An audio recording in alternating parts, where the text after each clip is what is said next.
नमस्कार विद्यार्थी मित्रांनो, केंद्रीय शिक्षण मंत्रालयाने खूप महत्त्वाचा निर्णय घेतलेला आहे. एनसीईआरटीला अभिजात विद्यापीठाचा दर्जा मिळालेला आहे. तर एनसीईआरटी म्हणजे काय? National council of educational training and research and training. तर एनसीईआरटीचं महत्त्वाचं काम काय आहे? तर 10वी-12वीची पहिली ते 12वी पर्यंतची पाठ्यपुस्तके तयार करणे, तसेच त्यांचे शैक्षणिक गुणवत्ता वाढवण्याचं देखील काम एनसीईआरटी करते. तसेच एनसीईआरटीची स्थापना कधी झाली? तर एनसीईआरटीची स्थापना कधी झाली? तर 1961. तर एनसीईआरटीचं मुख्यालय कुठे आहे? तर नवी दिल्ली. तर शिक्षण क्षेत्रात संशोधन धोरणे आणि पाठ्यपुस्तके तयार करण्यासाठी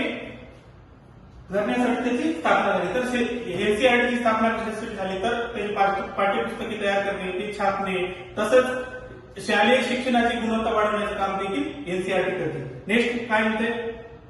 विद्यार्थ्यांसाठी दर्जेदार पाठ्यपुस्तके तयार करणे.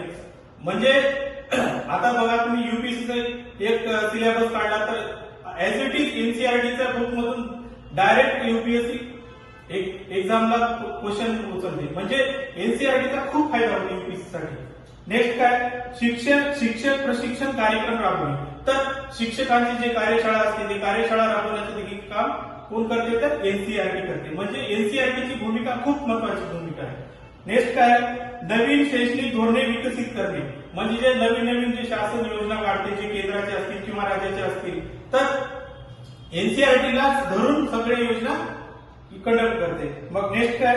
एनसीईआरटीचे मुख्य कार्य काय? तर पाठ्यपुस्तके निर्मिती करणे. म्हणजे दर्जेदार शैक्षणिक गुणवत्ता वाढवण्यासाठी काय करते एनसीईआरटी? तर चांगल्या प्रकारचे पाठ्यपुस्तके तयार करून मिळते. म्हणजे पहिली ते 12वी पर्यंत म्हणजे शालेय शिक्षणाची पाठ्यपुस्तके तयार करण्याचं काम कोणाचं आहे? तर एनसीईआरटीचं काय मुख्य कार्य आहे.